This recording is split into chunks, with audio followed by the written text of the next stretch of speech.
Hello, hello, hello. Charmaine Ironside here, your transformation coach. And I'm excited to bring you this video, this training all about releasing the weight of the weigh scale.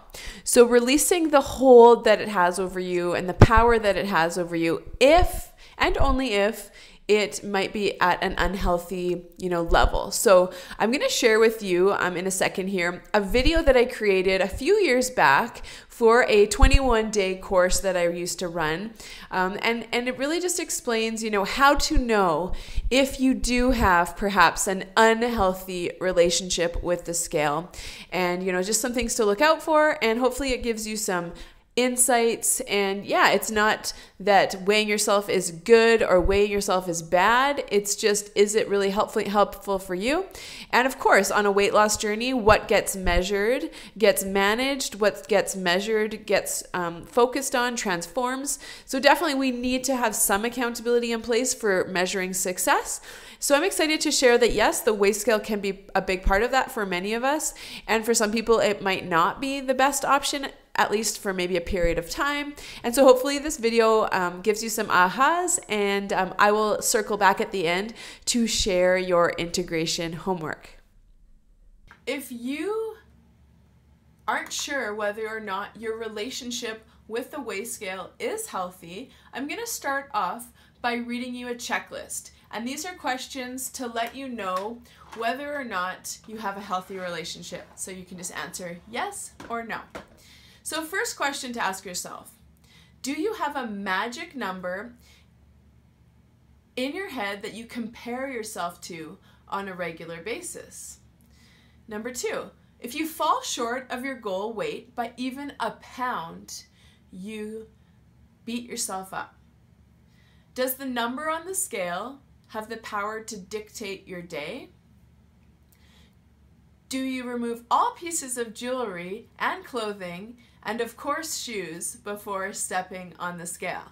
And I'm smirking about that one because whenever we do weigh-ins at the studio, people always ask about the shoes. Can we take them off? And athletic shoes weigh less than half a pound. So I always just say, generally we leave them on because I don't believe, that half or quarter of a pound is going to make all the difference. And if you always have them on, then you can leave them on. But that's just, that's how you kind of know if you're, oh, wait, I got to go to the bathroom and I got to take my earrings off and I got to take my watch off and I got to take my shoes off. Before you weigh yourself, you might have a little bit of an unhealthy relationship with the scale. You would never dream of weighing yourself at the end of the day or after a meal. You have two different weights, and this wasn't from, I didn't actually come up with this one, but I think it's kind of funny and true. You have two weights, pre-poo and post-poo. And then the last one is you allow the number on the scale to dictate your worth as a human being. So, ask yourself those questions. If it's a lot of yeses, then it's probably time to take a little break from your scale. Now, I'm not saying to never weigh yourself again because that can lead to problems as well. I went through a period of time where I said, burn the scale, get rid of the scale, never weigh yourself again. And I've changed my tune from that because I know that the reality is it's an accountability tool. What I had to do was to release the power it had over me. All it can do is tell you a number. It can't tell you anything other than that. So I love, love, love Janine Roth. She's one of my favorite authors in the world. She's definitely my guru when it comes to emotional eating and overcoming it. And she has this wonderful quote that I want to share with you. It's never been true, not anywhere, at any time, that the value of a soul, of a human spirit, is dependent on a number on a scale. So, maybe you're doing other things and watching this video, but please just stop what you're doing, close your eyes and listen to this one more time. It has never been true, not anywhere, at any time, that the value of a soul, of a human spirit, is dependent on a number on a scale. So what I want you to do today is to release the power that the scale has over you. And I might not be hitting a chord for you. Maybe the scale is not a big deal for you, but for a lot of women, it is. So I want to release that for you. For the next 21 days, I want you to put your scale away. You know, I didn't even want to have a scale in the house for a while, and I definitely took it out of my bathroom. I had to go searching for it before I shot this video, and now when I weigh myself, it's maybe once a month at the studio to keep myself accountable, to make sure I'm not gaining weight without noticing it. You know, my husband said to me, he needs a scale to keep him accountable, because if he doesn't weigh himself for months on end, sometimes he doesn't even notice all this weight creeping on, and that's happened to him before. He put on 20 pounds in about a year and was very shocked and surprised, and he said that if he had weighed himself earlier, he probably would have changed his eating a little bit and exercised a little bit more instead of having this big shock of 20 pounds. So, you know, as an owner of a fitness studio, I see a lot of the pain that the scale can cause people.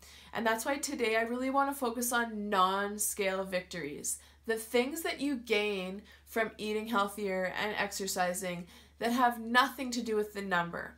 So I wanted to share some of the amazing non-scale victories participants in my groups have said over the last, 6 months. So I'm going to read you that list. And before that, I just want to also say, I've actually had a client come in and do a weigh-in. She was telling me, oh, I feel awesome. My rings are looser. I have more energy. I feel really great. I'm super excited to see, how much weight I've lost. And right away I knew, oh, I wish she was like not so obsessed about the number, but she was. And she said all these great things. She was super excited. And she stepped on the scale. She hadn't lost a pound. She might have lost half a pound. And she was devastated. And she ended up actually leaving the studio in tears and not continuing as a client. And it wasn't that she didn't continue as a client that broke my heart. It was the fact that that scale had the power to do that to someone. And that's why I wanted to make this a really big topic, because I hope it can release some of the pressure off of you. So the non-scale victories, shifting to a more positive note. This is things people have said. My pants are looser. I've dropped a dress size. My fat clothes are finally bagged up and going to Goodwill to be donated. I have more endurance walking up and down the stairs. I'm sleeping much better. I'm comfortable in my jeans. I've lost inches all over. My skin is glowing. I feel healthier. My spouse is commenting that I'm looking better. My rings are looser. I have better posture. I can lift heavier weights. I can lift the grocery bags without getting tired. I know I'm preventing diseases and I'm going to have better longevity. Feeling comfortable in my own skin. Endorphin release. The way I feel after a workout. How alive I feel when I bike or swim. And the list goes on and on and on. So that really excites me. That lights me up. And so for today, I want you to start thinking about those non-scale victories, because, the diet industry talks so much about lose 10 pounds in 10 days and all these things and all these weight number centered goals. But it's so important to see that there's way more to having a better body and a better life than just seeing that number go down. So other than letting a number decide your mood or your worth for the day, I also want to remind you that even when you get to your goal weight, if you have one, it's not going to automatically change your life. All you're going to have is a different shaped body and a slightly less heavy body. And I've been happy at 197 pounds and I've been totally depressed at 125 pounds. So I'm a great example of someone who it didn't matter my body shape or my weight. I had to figure out this stuff above my shoulders, what was happening, how I could love myself at any weight. At 125 pounds, walking across the stage at a fitness competition, I still hated my body. I was still disgusted with myself. And at 197 pounds, I was proud. I was excited. I was, birthing a baby, and it was one of the best times of my life. So don't think that just because you're going to reach a number, you're going to automatically be happier, because that's the problem with most of society. We think once we get somewhere, then everything will shift. But you have to start to enjoy this journey and to be in this journey and to actually, I like the idea that the journey needs to match the destination. So think about that. You can't scratch and claw and deprive your way to your goal weight and then think that automatically when you get there, everything in your life is going to be perfect, because that's not how it works, unfortunately. I also want to encourage you to ask yourself, where did the magic number come from? Why is the number that you think is your goal weight your goal weight? You know, is it the weight you weighed at your wedding day, or, you know, before you graduated college, or something like that? For me, for a long time, my goal weight was the weight I actually remember weighing in grade 10. And when I looked at that and asked myself why do you think that that's the right goal weight, I actually ended up realizing it was ridiculous. You know, I'd grown taller, became an elite athlete for many years, gained a ton of muscle mass, had a baby. So many things had changed since grade 10. So, 12 years had passed and I was still trying to be at that same old weight, and it made no sense. So check yourself. It might be more the feeling that you want to feel when you get to the weight that you're chasing, and not so much the number. And that's a lot more powerful, to focus on how you want to feel instead of worrying about a number. Okay, so for your integration homework, I'd love for you to share any insights you gained from this training that you think can be helpful for you on your journey. So any ahas, maybe anything that you're planning on making a bit of a change to in your journey. And then I'd love for you to just take a few moments to just reflect on what are the important non-scale victories for you. That, when you make healthier food choices, when you exercise, when you relax more often, and you do all these healthy habits, what are some of the non-scale victories? Things like better energy, higher sex drive, you sleep better, your rings are loose, your clothes are loose, people are noticing, that kind of thing. Those are non-scale victories. So I want you to reflect, what are the ones that excite you the most? Because, whether or not you weigh yourself regularly, that's one decision to make. And it's also, I know from experience, to have extra layers of, things that excite you on your journey other than the weigh scale is so, so helpful. And it just gives you more layers of motivation.